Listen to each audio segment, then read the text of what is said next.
अल्हम्दुलिल्लाहि रब्बिल आलमीन वस्सलातु वस्सलामु अला रसूलिहिल करीम। न जाने हाल क्या होता जहाँ के रहने वालों का, न जाने हाल क्या होता जहाँ के रहने वालों का, नबी पाक पर नाजिल अगर कुरान नहीं होता। मोहम्मद ही ने जब तशरीफ लाते बज़्म हस्ती में, सनम को पूजता कोई अल्लाह का कायल नहीं होता। मोहम्मद की गुलामी बादशाही से भी अफजल है कि जो साइल है उनका और का साइल नहीं होता। हजरात गिरामी, सदर मोहतरम,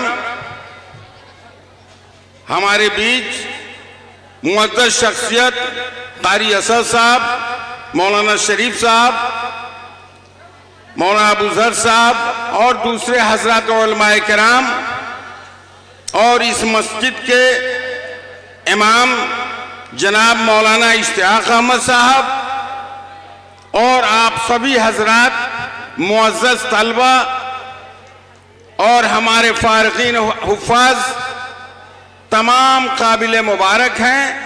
और मैं चंद मिनट के लिए आपके पास आया हूं। चूंकि मैं एक उम्र को पहुंच चुका हूं और मैं बहुत रात तक नहीं बैठ सकता हूं, लेकिन हमारे अजीज का एक मुतालबा था कि आपको आना ही है, तो मैं सिर्फ हाजिरी देने के लिए आ गया हूं। और आपसे भी गुजारिश करूंगा कि चंद मिनट का ही मेरा बयान होगा, आप गौर से सुनेंगे। और मुझे ये खुशी हो रही है कि इसमें हमारे अजीज तलबा भी बहुत नजर आ रहे हैं। एक चीज आप समझें, दुनिया के अंदर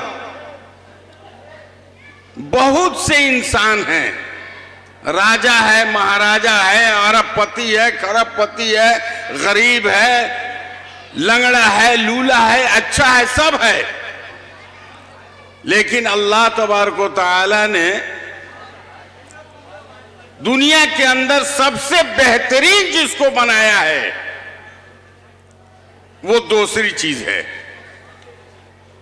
अल्लाह ने जो कुरान मुकद्दस के अंदर सबसे बेहतरीन चीज का जिक्र किया है, वो फरमाया है कि खैरुकुम मन तअल्लमल कुरान व अल्लमहु।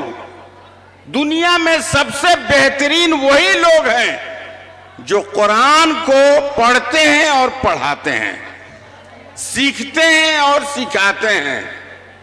वैसे हमारे माहौल में हमारे यहाँ जो अजीज बच्चे आते हैं, तो एक माँ बाप अगर अल्लाह ने उसे तौफीक दे दिया तो कोई 5 बच्चे का अगर बाप है तो वो मदरसों के लिए, मकतब के लिए सबसे रिजेक्ट लड़का जो होता है उसी का इंतखाब करते हैं। इसलिए कि अगर कोई लड़का बदमाश है तो इसको मदरसा में डाल दो, कोई लड़का अगर बदसूरत है तो मदरसा में डाल दो, और जो लड़का बाहर जाता है उस पर हजारों हजार खर्च किया जाता है, और मदरसे के अंदर जो बच्चा जाता है उसकी जागीर करा दी जाती है। और ये वो बच्चा है कि जो 10,000 रुपया महाना दे करके उसको ऊंची तालीम दिलाई जाती है, और एक बच्चा जो मदरसे के अंदर तालीम हासिल करता है, वो बाप जो लाखों लाख रुपया उस बच्चा पर खर्च करता है, और जब वो मरता है तो वो बच्चा जनाजे की एक शक्ल इख्तियार करके खड़ा रहता है, लेकिन वो बच्चा जो मदरसे के अंदर पढ़ा है वो आकर के अपने बाप को दुआ देता है, अल्लाह मग़फ़िर ले हय्यना व मय्यतना व शाहिदना व गाइबना। वो दुआ देता है अपने बच्चे को। आज मुझे खुशी है और मैं कुछ कहने के लिए अभी बैठा हूं, मेरी ख्वाहिश नहीं थी कि मैं बैठूं, लेकिन मैं जो इस कमेटी के अरकान हैं, हमारे इमाम साहब मौलाना इश्तियाक साहब हैं, वो काबिले मुबारकबाद हैं कि वो इमामत करते हैं और एक मकतब चलाते हैं, और फिर उस मकतब के अंदर जो बच्चे हैं उन्होंने इतनी आबियारी की कि वो फलदार बना दिए। आज ये बच्चा हाफिज कुरान बैठा है। मैं कमेटी से मुतालबा करूंगा, हमारे दूसरे मुकर्रिर ने भी बतलाया है, मौलाना शरीफ साहब ने भी बयान किया कि इस तरह के मकातिब हर मस्जिदों के अंदर कायम किया जाए, हर गांव में कायम किया जाए। तो मैं इस कमेटी के जो जिम्मेदार जनाब भाई औरंगजेब साहब, बाबू औरंगजेब साहब से मैं गुजारिश करूंगा कि मस्जिद के हद से भी बाहर अगर कोई मुनासिब जगह आपको मस्जिद के अहाते में नजर आती है जिस पर मस्जिद का हुक्म नहीं है, वहां पर एक मकतब शानदार बनवाइए। आवाम आपको रकम देगी, जैसे पूरब वाला हिस्सा है, एक बेहतरीन तरीके से मुनज़्ज़म तरीके से एक मकतब चलाया जाए और जो इमाम है वो तालीम दे, जरूरत पड़ी तो उसके अंदर एक मुदर्रिस को और बढ़ाया जाए, ये निजाम रखा जाए। ये हाफिज कुरान हमारे सामने बैठे हैं, ये हाफिज कुरान हैं। आप क्या समझते हो इनका मर्तबा? इनका मर्तबा आप क्या समझते हो? नबी पाक सल्लल्लाहु अलैहि वसल्लम के पास एक सहाबी आए और सहाबी आने के बाद सहाबी ने एक सवाल किया नबी पाक सल्लल्लाहु अलैहि वसल्लम से कि अल्लाह के रसूल सल्लल्लाहु अलैहि वसल्लम, हाफिज का मकाम क्या है? गौर से सुनिए। और जो लोग अपने बच्चे को कुरान की तालीम नहीं देते हैं, आप आज इस मजलिस के अंदर बैठ करके आप अहद कीजिए कि हमारा बच्चा भी हाफिज कुरान हो, कुरान की तालीम उसे दिया जाए, हमारे घरों का निजाम बदल जाए, हमारे घर के अंदर हमारी औरतें कुरान की तिलावत करें, अहबाब जो घर के अंदर हो कुरान की तिलावत करें, ये निजाम हम अपने घर के अंदर रखें। तो सहाबी ने नबी पाक सल्लल्लाहु अलैहि वसल्लम के पास सवाल किया कि अल्लाह के रसूल सल्लल्लाहु अलैहि वसल्लम, हाफिज कुरान का क्या मर्तबा है, आप फरमाएं। अल्लाह के रसूल सल्लल्लाहु अलैहि वसल्लम ने फरमाया कि हाफिज कुरान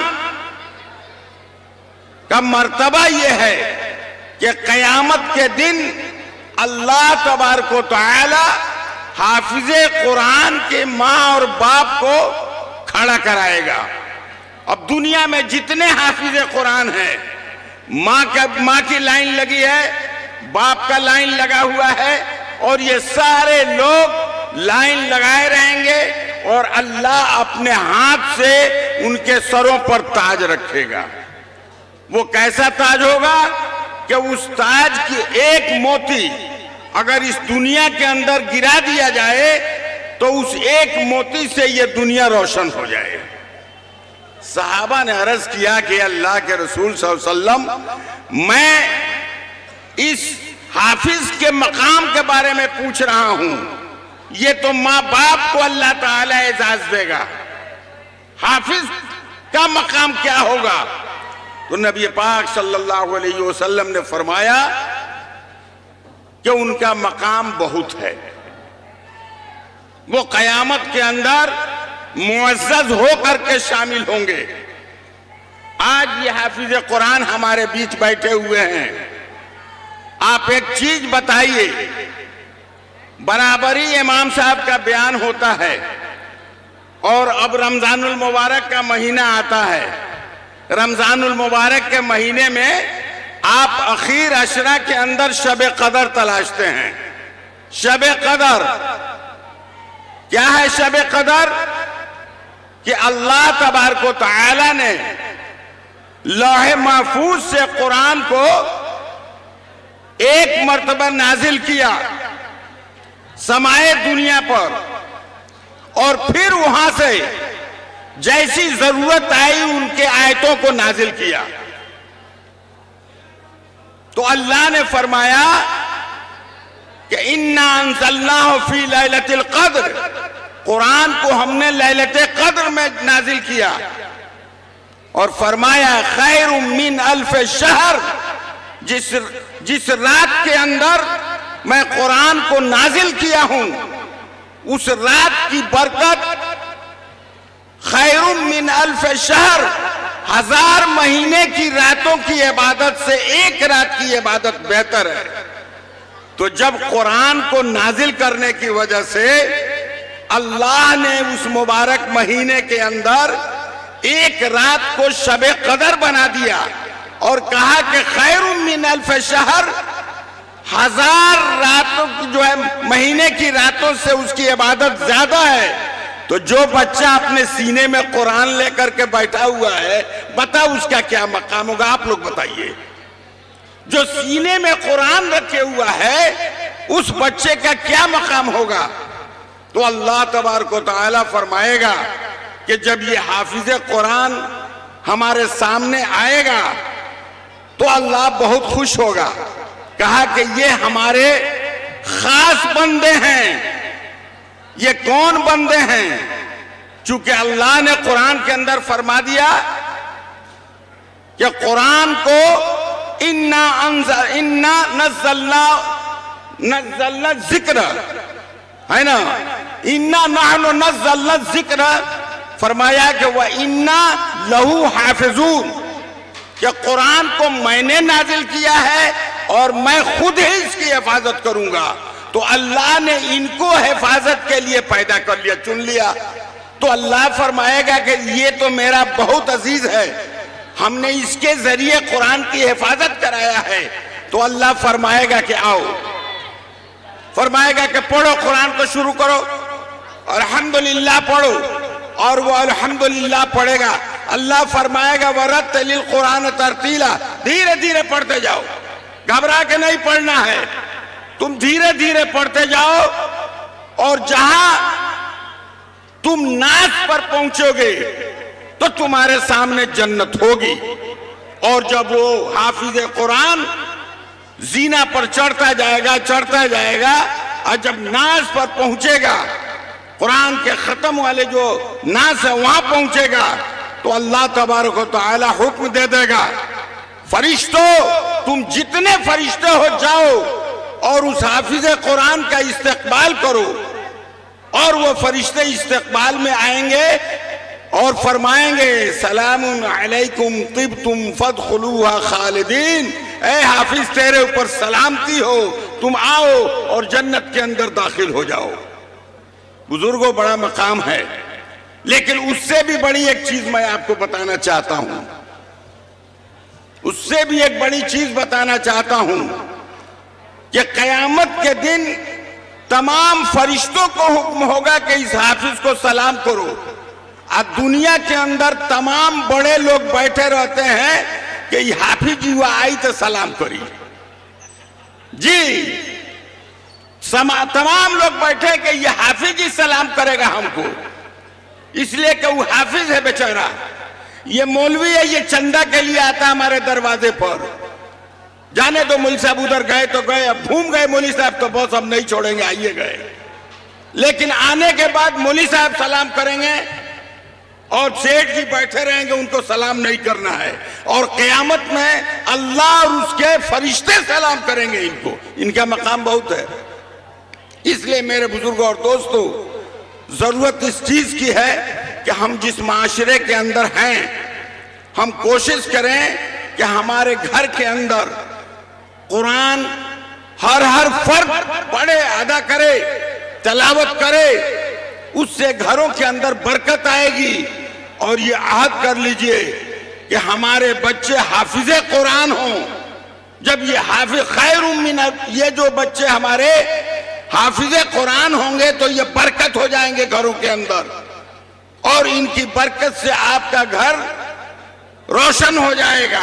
इसलिए मेरे बुजुर्गों और दोस्तों, हमें सिर्फ ये कहना है कि जो सिलसिला ईदगाह मस्जिद के अंदर हमारे इमाम साहब ने कायम किया है, मैं बाबू औरंगजेब साहब से हैं उनसे गुजारिश करूंगा कि आप बराए मेहरबानी हम लोगों से जो ताउन की आप कहेंगे हम लोग करेंगे।